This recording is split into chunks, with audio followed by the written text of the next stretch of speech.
ಅಂತೀರಾ, ಗಮನಿಸ್ತೀರಾ ಸದ್ಯಕ್ಕೆ ಆಗ್ತಾ ಇರುವಂತ? ಇಲ್ಲ, ಆಗುತ್ತೆ. ಇವಾಗ ಏನು ಮಾಡೋಕ್ಕಲ್ಲ, ಯಾಕಂದರೆ ಹಣೆ ಬರ ಅಂತ ಒಂದು ಇರುತ್ತೆ.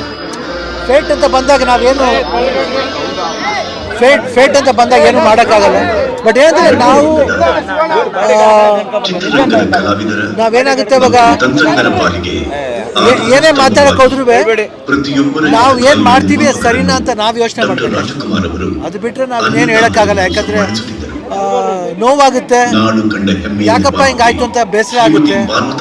ಆ ಫ್ಯಾಮಿಲಿಗಾಗಲಿ ಇಲ್ಲ ದರ್ಶನ್ ಅವ್ರ ಫ್ಯಾಮಿಲಿಗಾಗಲಿ ಎಲ್ಲರಿಗೂ ಅಷ್ಟೇ. Feel sad for some. ಬಹುಶಃ ಏನು ಮಾಡೋಕ್ಕಾಗಲ್ಲ. We have to face everything. Is a part of face. ನೋಡೋಣ. ಅದು ಇವಾಗ ಆಲ್ರೆಡಿ ಅವರು ಇದೇನಂತೀವಿ ಇನ್ವೆಸ್ಟಿಗೇಷನ್ ನಡೆದಾಗಿದೆ. ಏನಾಗಬೇಕು, ನ್ಯಾಯ ಎಲ್ಲಿದೆಯೋ ಅದು ಖಂಡಿತ ಆಗೇ ಆಗುತ್ತೆ ಅಷ್ಟೇ. ಇನ್ಮೇಲೆ ಏನು ಹೇಳೋಕ್ಕೆ ಇಷ್ಟಪಡಲ್ಲ.